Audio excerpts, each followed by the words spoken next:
on high blood pressure need not come for screening because they are already on treatment and they are already on medication, and their control is already being monitored by the health centers. So people who have not been diagnosed with diabetes and hypertension should be coming for the screening. So screening itself means those people who do not have the symptoms and who have not been diagnosed with these diseases. Would you like to add anything else? I would like to request everyone to take this opportunity because the diseases like diabetes and hypertension will have no symptoms. So unless we check them, we measure them, we will not know who is diabetic or who is not hypertensive. So please come forward, let's screen.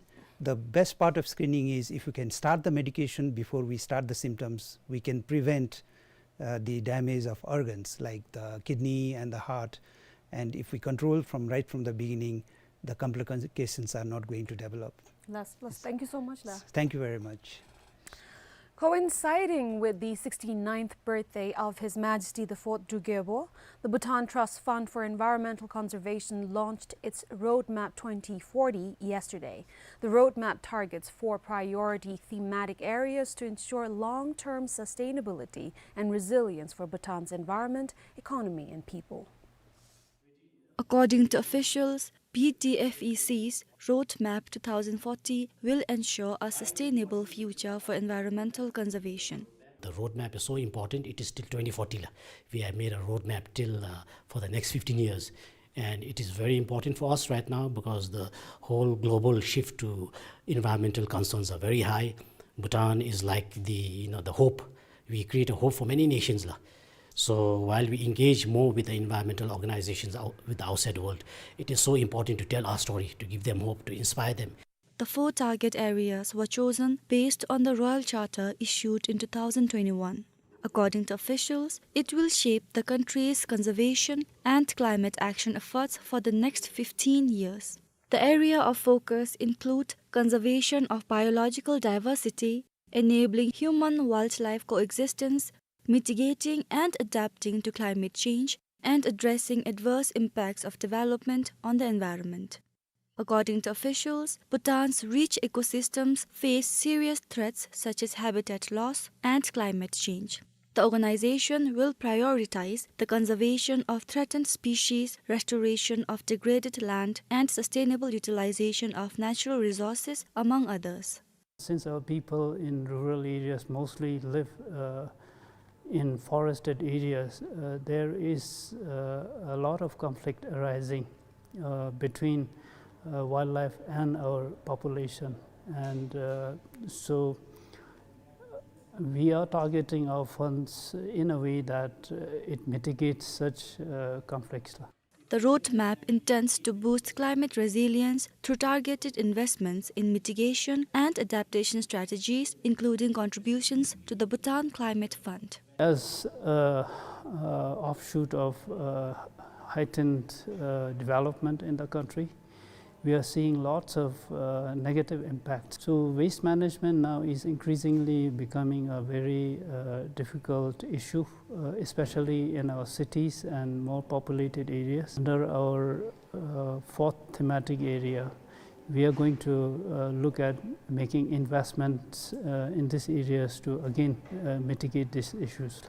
According to the BTFEC, the roadmap has the potential to secure Bhutan's environment for future generations. This is Tikil Hazom for BBS News. A Bailey bridge under construction over the Nyerama River in Tashigan's Timshingyo collapsed on Sunday evening. Apart from damages to a machine, no casualties were reported as the incident occurred after the workers left the site.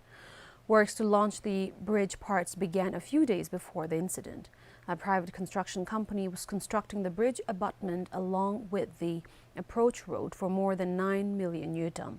The Department of Surface Transport supplied the bridge parts. It is not confirmed how the bridge collapsed.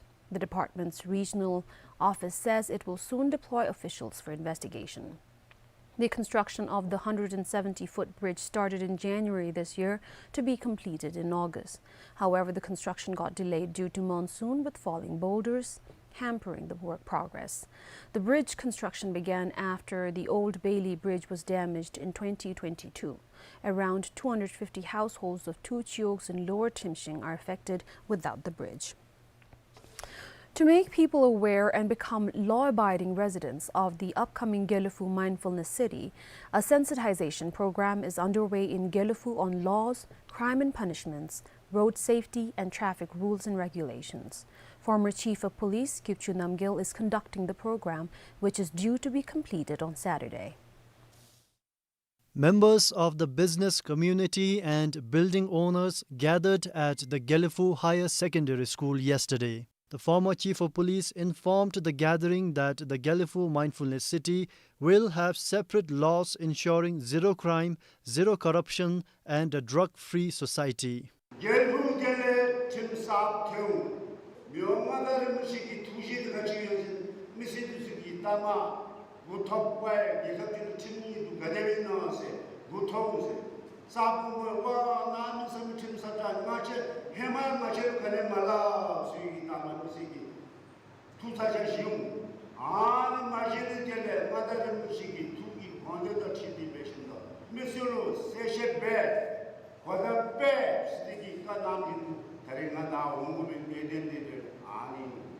He added that every parent should ensure their children do not commit crimes and get involved in drug-related activities.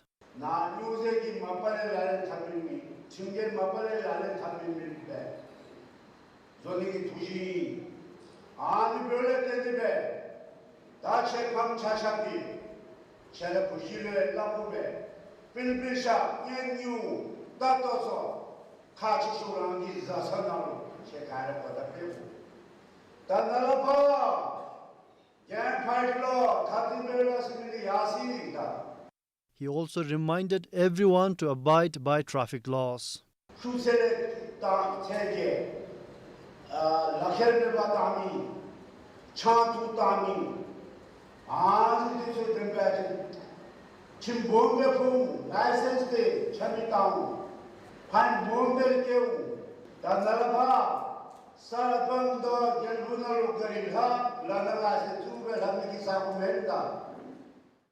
He urged shops and business centers to have CCTV cameras since all the businesses will be allowed to remain open 24/7. For Karmawandi in Gyeolfu, this is Sharab Doji for BBS News. In Phinseling, the art of weaving using natural dyes is expected to experience a revival. A local fashion designer has trained a group of women to rediscover and embrace the age-old practice of natural dyeing. Natural dyeing is the process of using plants, spices, rocks and minerals, fruits and vegetables to dye natural fibers for weaving. 43-year-old Ugen Pema moved from Nganglam to Phinseling over 2 decades ago to sustain her livelihood through weaving. The mother of two has spent much of her life weaving using easily available imported yarns. But when she recently heard about a training on natural dyes, Ugen took it as an opportunity to try a new skill. I am interested in this art, so I came to attend it when I heard about the training. Now I will collect raw materials such as leaves and use them. Other participants are also embracing the experience with enthusiasm, eager to try their hands at natural dyeing. We came to attend this training after hearing about it, thinking that it would benefit us. We did not know about it earlier, so we are really grateful to the trainer for teaching us these skills.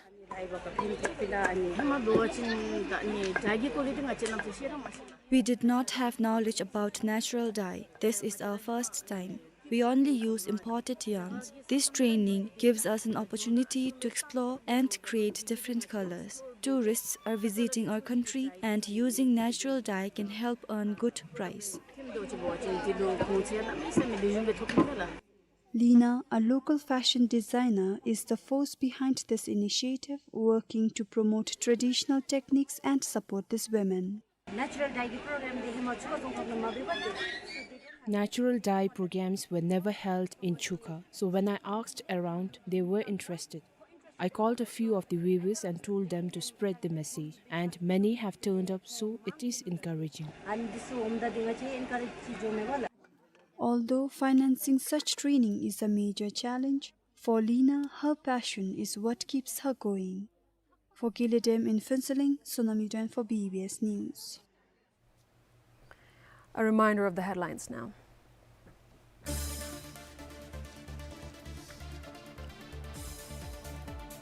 Prime Minister emphasizes urgent need for collaboration to protect critical resources of Hindu Kush Himalaya region.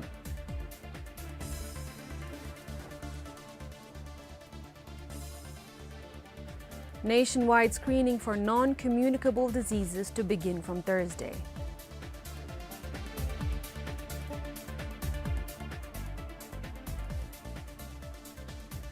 And Gyeongju residents sensitized on laws to make Gyeongju Mindfulness City crime-free society.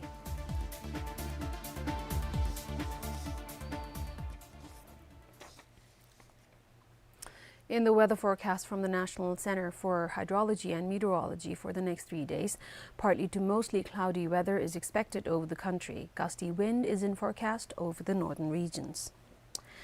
That is all from the newsroom. For more details and updates, visit bbs.bt and our social media pages. Thank you for joining us. Take care and bye-bye.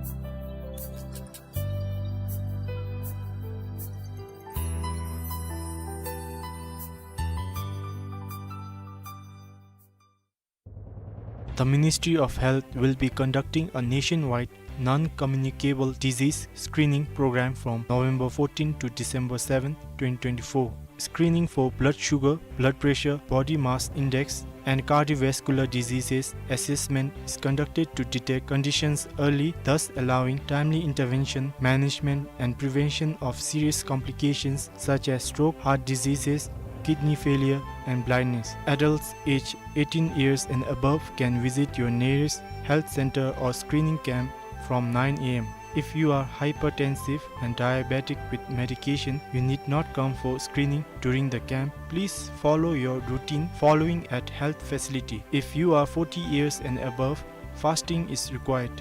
To ensure accurate results for blood glucose tests, please fast for at least 8 hours before the screening. No food, only water. Please bring your identification card for registration purposes. For more information, please visit www.moh.gov.pt and follow MOH social media pages. Bhutan Broadcasting Service would like to re-invite sealed quotations from eligible firms for the supply of security uniforms. Tender documents must be submitted within 19th of November 2024 before 10:30 a.m. and it will be opened on the same day at 11 a.m. A complete set of bidding documents can be purchased from the procurement section during working hours. For further clarification, contact the procurement section at 02-322-600 during office hours, or you may log on to www.bbs.bt. Yes, it's happening. Australian Education Day. 16th of November at Oakridge office from 12 p.m. to 5 p.m.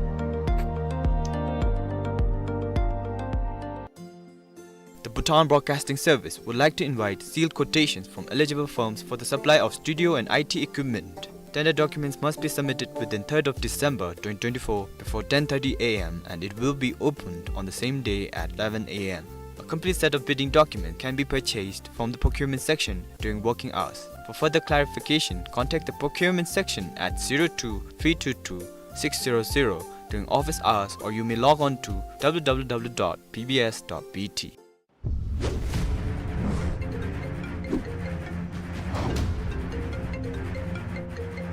Hello. Hello, Joe. 나와 얼른 Dzongkha 진주에 있어.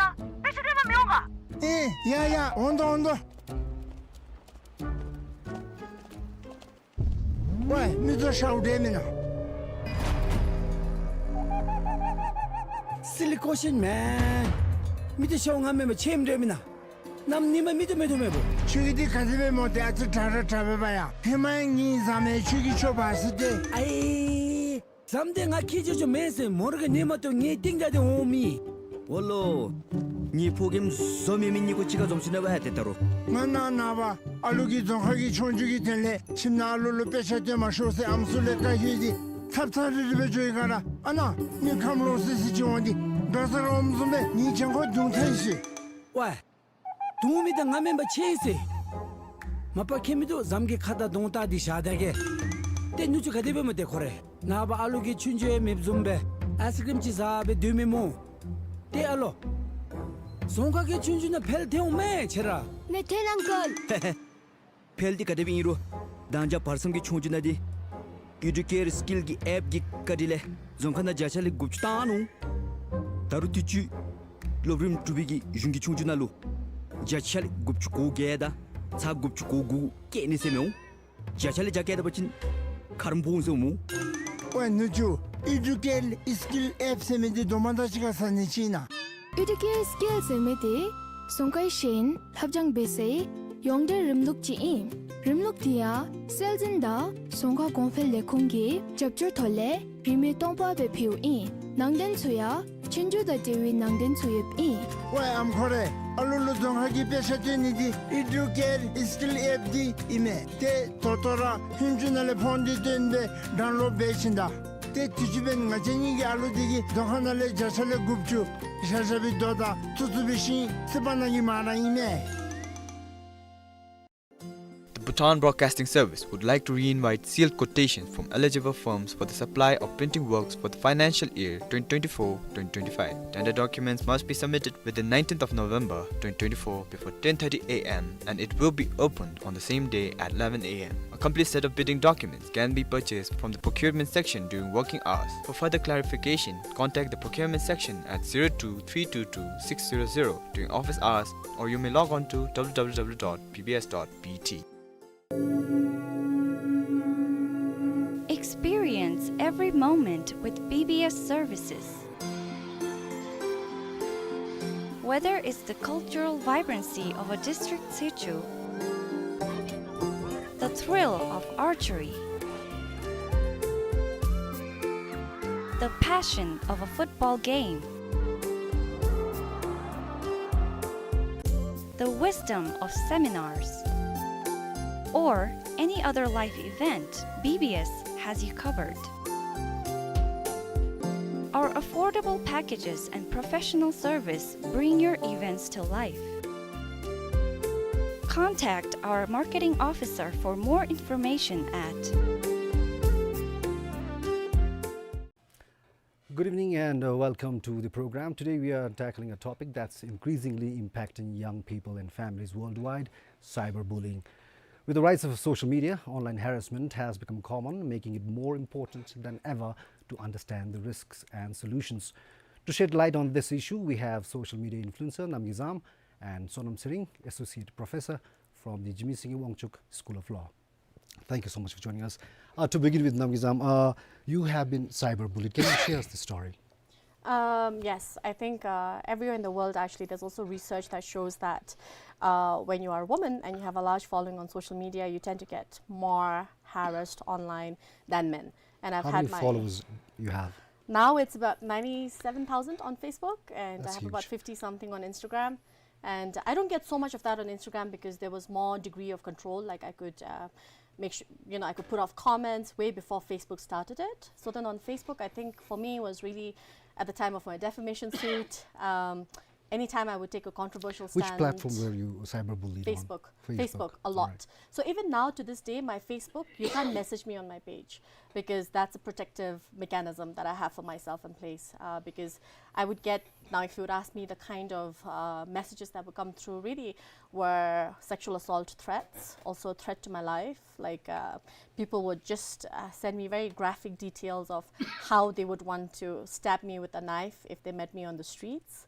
What they would want to do to me physically. So in very graphic detail. So that is the extent, I mean, I would never wish this on anybody, but that is the kind of harassment that I faced online. What impact do you think it had on you? There's definitely, no matter, everybody tells you grow a thick skin, you know, like as if it's so easy. Like once you have thick skin, it's like your heart dies or something, and then you don't feel any pain, you don't feel any fear. But really, there's a bit of trauma. Like even to this day, I get, like, you know, if I'm walking outside, I always take this extra precaution. I have something Everybody's in my hand. watching you, huh? I know, yeah. It's like, then I check if my doors are locked when I'm inside the car, or I'm just very hyper vigilant. And apparently this is a result of having undergone certain situations, and hypervigilance is also a sign of mental, I don't want to say illness, but it's really an impact of that. Like I'm very hypervigilant as a result of these things. Did you seek medical help? Not really, because I'm aware of this, that I'm acting in a manner that may not be considered normal for most people, but it didn't get out of hand. Or any legal help? Not so much. No, I didn't really have to. I think there was this one point, it wasn't online harassment, but it happened when I was at BBS. Like there was a caller who, it was a call of sexual nature when I was doing a live program. That was the only time I think I sought help from the police, and they were very helpful at that point because I was obviously mentally distressed by that issue. But I think this happens when, you know, public platform. And like I said, women tend to get more of this than men, and it's backed by research. Why do you think so? Women are more harassed. It's always a power dynamic, right? Like women are seen as easy prey. Like a man won't go after a man. Like even if this panel goes really badly, they'll probably attack me. Like it's my fault, and not like the fault of you two because y'all are privileged men. You see, like it's patriarchal, it's power dynamics. It's that mostly. Did it inspire you to speak out about cyberbullying? Of course, I think I've always been very outspoken about it, and even to this day I feel very strongly about it because of my own experience and what it could result in. Like I said, for me it's hypervigilance, but really it puts you through mental anguish. You get afraid, right? You worry for your loved ones, not only about yourself. So it really does put you in that position, so I can really empathize, and I would really advocate for this. How did your friends, family members help you? Did they help you in any way? No, I mean my closest friends would always be like, would you need a friend to go with you anywhere? Is there any way that we can help? And it's also because I reached out to certain friends, and certain friends were very intuitive for their friendship, because even without me asking, they knew that I may need something, you know, from them, some kind of help. And would you want us to come and stay with you? Are you feeling unsafe? So there were friends who reached out and would say these things. So I'm very grateful for that kind of friendship in my life. Yes. How do you stay so motivated still after being, you know, cyberbullied and all those negative comments? I think it's because I'm so empathetic by nature that I don't want somebody else to experience this. I think that is my biggest motivation. If there is any way that I can prevent this from happening to somebody or educate somebody to protect themselves better online, I would do it, because I wouldn't want them to experience what I experienced. Sonam, can you give us a brief overview of the cyberbullying landscape in the country? I think I have not done studies to actually see Just the extent of cyberbullying, but I think definitely I would say that it could be increasing. I just looked at number of mobile users in the country. And if I give you a number, from 2021 till 2024 October, police recorded 28 cases. I don't know if that is high or low. So if you look at the number of mobile users in the country, the vulnerability would be very high. One, because I think after the COVID, in the name of COVID, we went on technology as a means to educate children. And I think that is where we have, a lot of us have unintendedly exposed our children to cyber without giving them the opportunity to learn about risks, because everybody was forced to use technology, and children as young as 5 years, 6 years were given tablets, mobile phones, and then I think that is how a lot of teenagers got into TikTok and all of those, not realizing the risk factors, I think, and that would probably mainly because I think as a nation we fail to have the holistic approach in terms of policies to prevent these kind of things. We have let it happen as it is, and even today we don't have, and we don't have a social media policy, particularly on cyberbullying in the country. If you look at that perspective, so that means a lot of individuals, young people, if you look at the research, teenagers are the most affected people when they are on social media, because they are at experimenting age, they are at the curiosity age, which could also mean they are much more vulnerable to cyberbullying, because which means they could be, the bullies could also be at similar age, who doesn't understand the consequences of bullying, and they think it's a fun to post some comments or criticize people, or just now with artificial intelligence coming in, you have apps to replicate people and make their photos circulate and say that they are the ones. So I think this is a very high magnitude. I think if we are not late, we are not early. I think it is timely now. It is a time that our politicians, lawmakers really need to prioritize these areas. We know that there are other important aspects, but if you look at the small population of Bhutanese young people who are vulnerable, there are hardly any programs in the schools that advocates on cyberbullying or cyber security or risk. If you look at Code Monkey, for example, it's made as a mandatory course in all schools. Why can't we have another session attached to that and say that, and that what is are the risks of access to internet? Yeah, so basically learning how to operate computers and all of those. So basically they are taught how to use technology, but they are not taught digital. They are not taught how to avoid risks and what are the risks of being online. I think they are unchecked. And if you look at Australia, very recently, they just to ban, right? They banned, actually. The law has come into effect, and that is a way we really need to look at, because today people think that watching YouTube at home, the teachers send homeworks on mobile phone and say that, okay, watch this on YouTube, do this one online, and they think that is a use of technology. I would argue that is not the way. There are other ways to educate people on the. One is to first educate them on the risk factors, vulnerabilities of being online all the time. So you are saying that's not happening? That's not happening. Definitely, I think very rarely. You also wrote in one of your opinions saying that the Information Communications and Media Act does not fully protect our youth from cyberbullying. What gaps do you see in our legislation, in our laws? So currently we only have one law that is dedicated on computer related things. That is Information and Communications Act 2018, and that is mostly geared towards looking at platforms such as like Bhutan Telecom, but it really doesn't have teeth to bite on Facebook, for example. We cannot handle things on the Facebook, social media, where a lot of bullies can take place, where vulnerable things are here. We don't have control over those things, and so that is why I would say that, like, if you're in America, you can control Facebook. Big countries can control these corporate giants, but small country like us, the only way is either we completely close these apps in the country, or we allow these apps. And the best alternate option is to vigorously educate, and then put a requirement in the education system that must be a priority first before they are taught how to use the, I think, devices. So the risk has to be, first advocated to people. If you go and ask children today, so do you know what are the risks? Children should not be allowed to use the apps. Yes. So I would say that it's a complex issue, because one, there are a lot of parents who are not educated ourselves. If you look at the literacy among Bhutanese general population on social media use, you can look at on Facebook, people are trying to fight, which can be a criminal offense. You could be prosecuted, you could be charged for defamation, you could be prosecuted in different other laws, which people don't realize. And there are also the other, I think, major problem with us is the anonymity. Our country has never handled the anonymous properly, and it's unfortunate because our system is not receptive to open. Properly? What do you mean?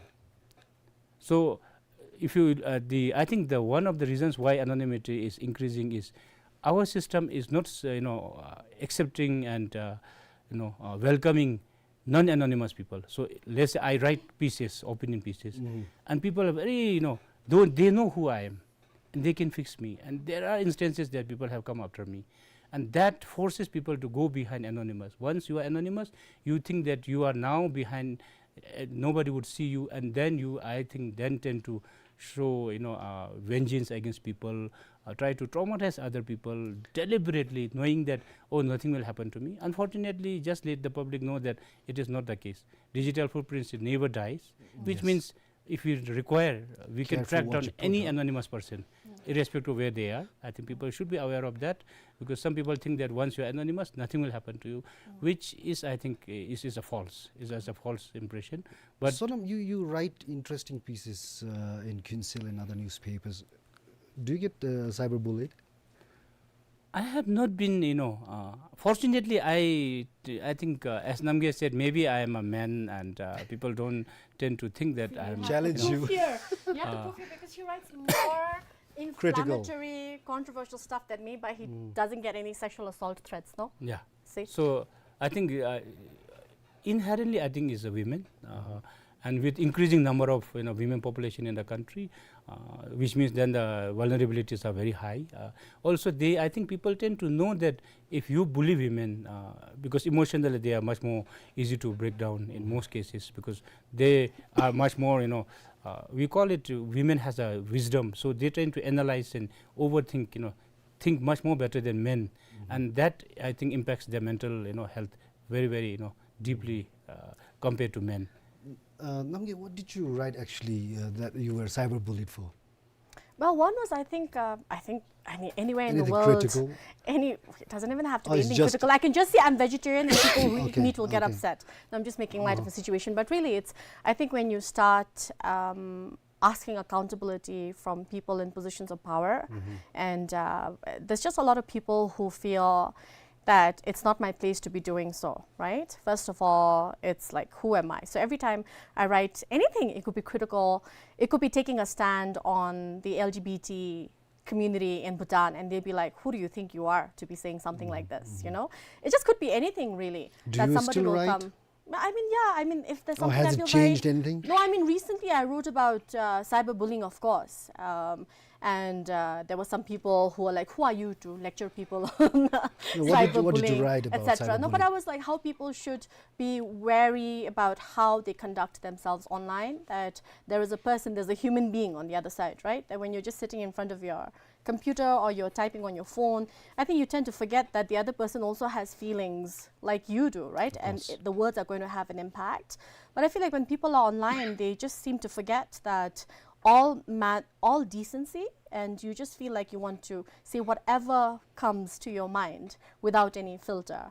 And it's not a healthy discourse, because there's a way to go about doing these things, because you can engage in healthy discourse. You can disagree with the person, but you can still have a very civilized conversation on this. But in most often, you don't see this kind of civilized conversation. And I mean, I'm not surprised, because you were talking about this overview of social media in Bhutan, cyberbullying, not social media. So there's this study done by the Bhutan Media Foundation called Social Media Landscape in Bhutan. It came out in 2021.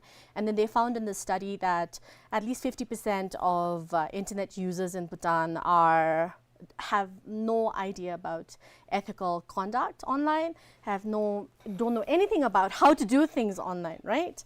And so it just shows that there's a lot, like when Sonam was talking about how we need this awareness and education, basically it boils down to media literacy. And I feel like this should be an integral. The keyboard has become a weapon now, right? Yeah. So how do you become aware of how you use things that are available to you, the resources, right? Because we're looking at technology and the internet as a resource, but if you're not too careful, then it becomes a weapon, right? A weapon of destruction. So then you want this media literacy. I would really advocate for this to be a part of the school curriculum, because it's the younger generation that they're born into this world, right? Our generation is the one that was introduced to it, and we had some amount of maturity. But of course, we have the illiterate population and the semi-literate population that just sort of felt like, wow, the world has come to me. And then they feel like they're the kings and the queens of this world, right? And they can see whatever to anybody online. And he was talking about how he was, I mean, you do get targeted for being very vocal in Bhutanese society, because we're a small society. But I do feel that being able to uphold freedom of expression, to protect each other's rights, you don't have that institutional freedom as well, right?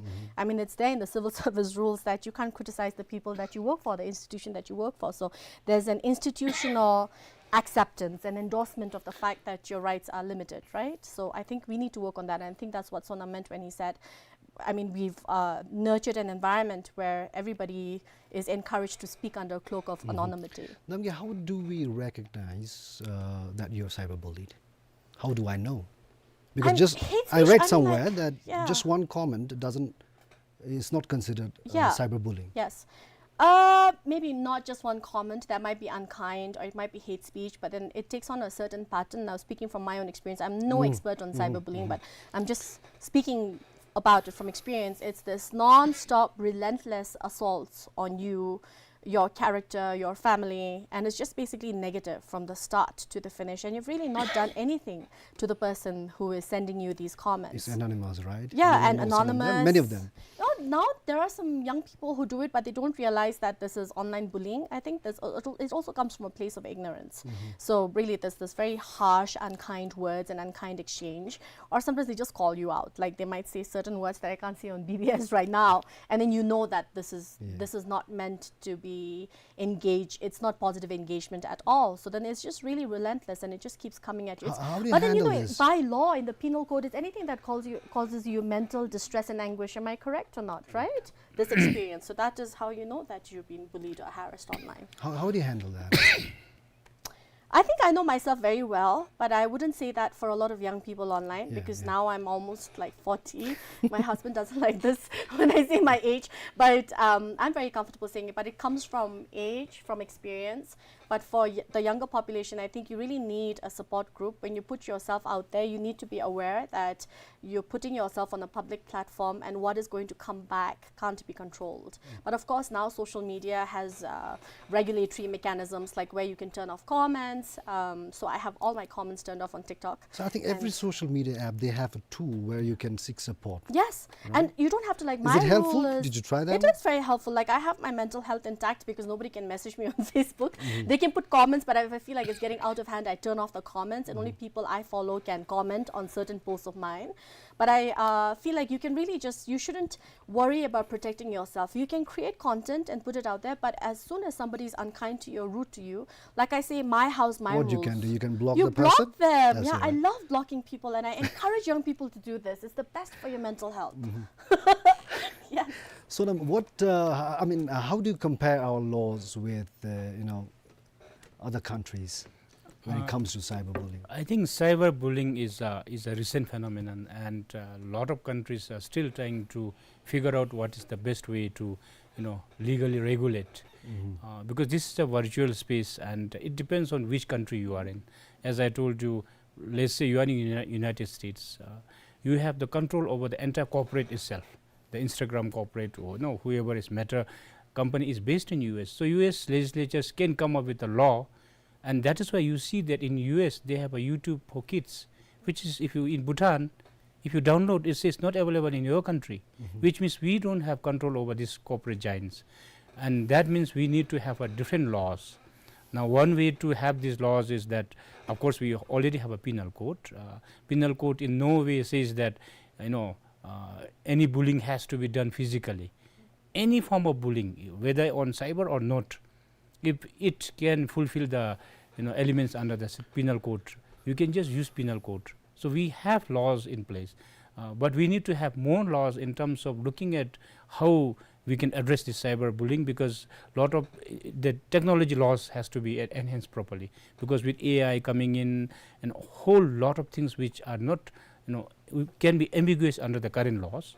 So which one of the ways is we can look at is to relook at penal code and insert provisions wherever necessary. So for example, if you Any look at particular EU, amendments that you think we need to so for example, if you look at harassment, okay, so definition probably needs to be expanded how this harassment can include.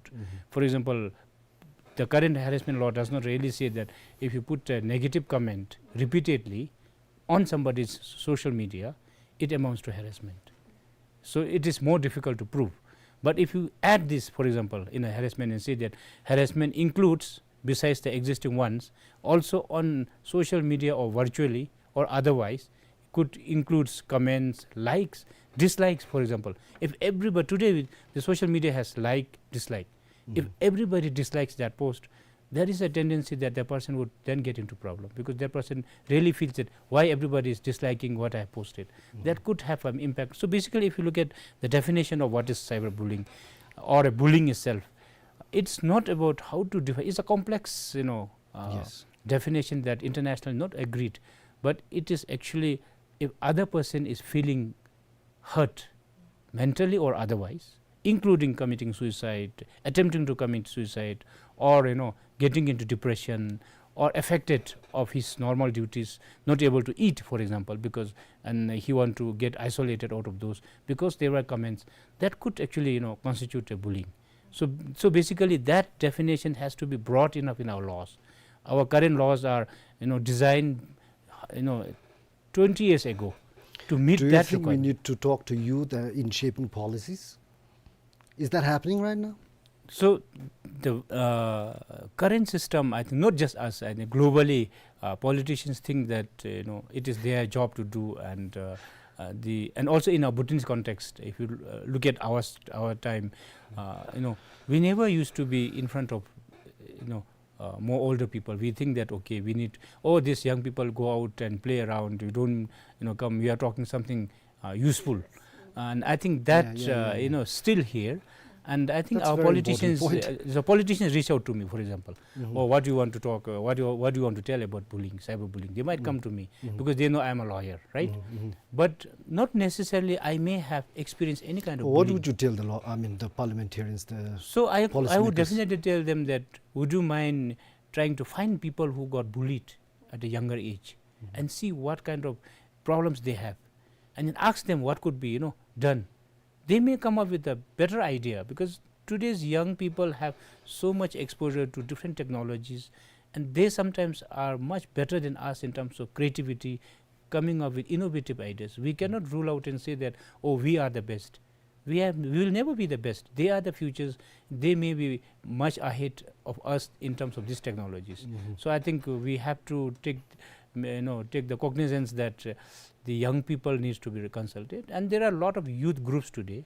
In schools, you have school captains, counselors who has a huge knowledge, and exposure. So I think we need to basically incorporate, and it has to be inclusive decision. All right, Namgi, final question. I think there is someone who's watching here who is cyberbullied and going through a lot of things. What advice or tips would you like to give them?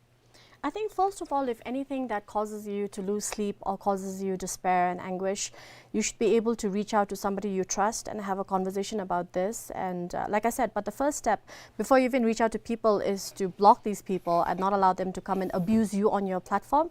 There is freedom of expression and there is hate speech, and you don't celebrate hate speech, right? And beyond that, if you're in that situation, I would urge you to reach out to people that you trust and talk to them about how you're feeling.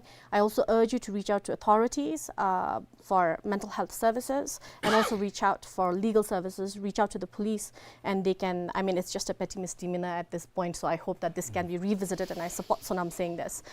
So yes, do take this course of action, but don't end your life. Don't feel like you are at fault for all the negativity that's coming to you. On that note, thank you so much for joining us. We'll see you next time. Thank you so much.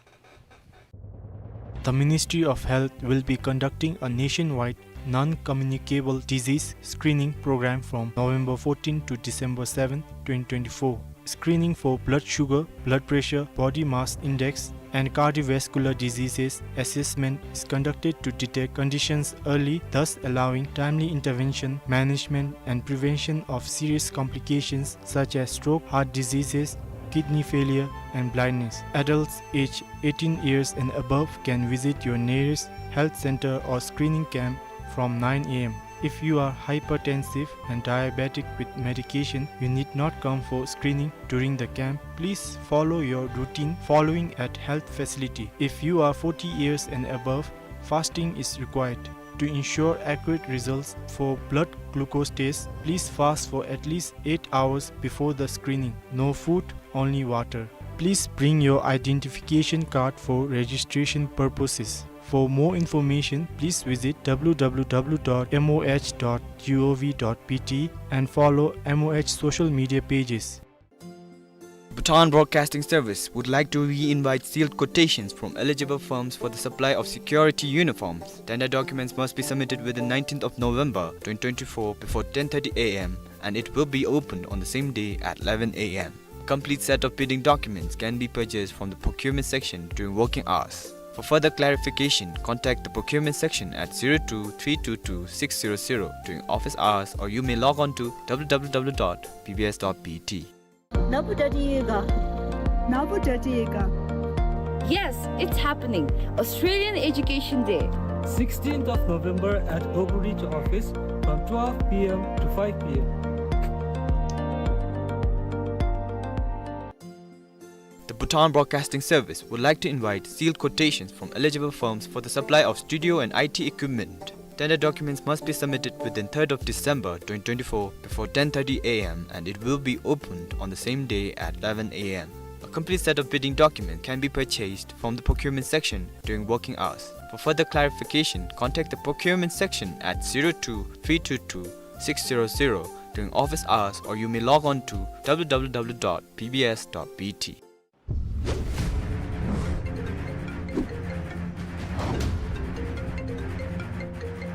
Hello. Hello, Jiu. 나와 얼른 Dzongkha 친주에서 배치되면 명가. 야야, 온다. 왜, 미저 샤우데미나. 실리코신 man. 미드 샤웅하면 체임되미나. 남님은 믿음에도 추기디 가슴에 못해 아주 잡아봐야. 해마잉이 잠에 추기 쳐봤을 때. 아이, 잠대가 키즈 좀 매세 모르게 니마또 니 띵자대 오미. 원로 니 포김 소미민니고 지가 좀 지나봐야 됐다로. 나봐 알루기 Dzongkha 촌주기 될래 침나알루로 빼셔대 마쇼세 암술레까 휴지 탑타르르 베조이 가라 아나 니 감로스시 지원디 다사로 엄숨에 니 정거 동탄시 와 도움이다 가면 뭐 체세 마빠 케미도 잠게 카다 동타디 샤다게 때 누주 가데베면 돼 코레 나바 알루기 춘주에 맵좀베 아이스크림 지사베 드미모 때 알로 Dzongkha 춘주나 펠테오메 체라 네 테랑걸 펠디 가데빙이로 단자 파르성기 총주나디 이두케르 스킬기 앱기 까딜레 Dzongkha 자샬리 굽치타누 다루티치 로브림 투비기 중기 총주나루 자샬리 굽치고 게다 사 굽치고구 깨니세명 자샬리 자케다 버친 카름보운세모 왜 누주 이두켈 스킬 앱 세면디 도만다시가 사니치나 이렇게 스킬 세메데 Dzongkha Shin 합장 베세 용데 림룩지임 림룩디야 셀진다 Dzongkha 공펠 레콩게 접줄 털레 리메 똥바베 피우인 낭덴 소야 친주다 데위 낭덴 소예이 왜 암코레 알룰루 Dzongkha 빼셔되니디 이두켈 스킬 앱디 이메 때 토토라 힘주날레 폰디 된데 다운로드 베신다 때 뒤집엔 가쟁이게 알루디기 Dzongkha 자살레 굽주 샤샤비 도다 투투비신 스바나기 마나이메. The Bhutan Broadcasting Service would like to re-invite sealed quotations from eligible firms for the supply of printing works for the financial year 2024-2025. Tender documents must be submitted within 19th of November 2024 before 10:30 a.m. and it will be opened on the same day at 11 a.m. A complete set of bidding documents can be purchased from the procurement section during working hours. For further clarification, contact the procurement section at 02-322-600 during office hours, or you may log on to www.bbs.bt. Experience every moment with BBS services. Whether it's the cultural vibrancy of a district situ, the thrill of archery,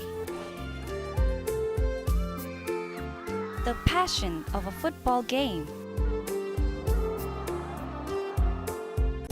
the wisdom of seminars, or any other life event, BBS has you covered. Our affordable packages and professional service bring your events to life. Contact our marketing officer for more information at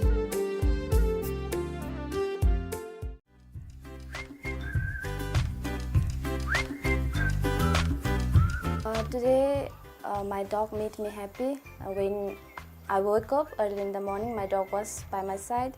He was trying to wake me up, so that made me happy. My butter chicken made me happy. Since after a long time, it turned to the best and it was so yummy. The customer was so happy that it makes me happy. So in the morning,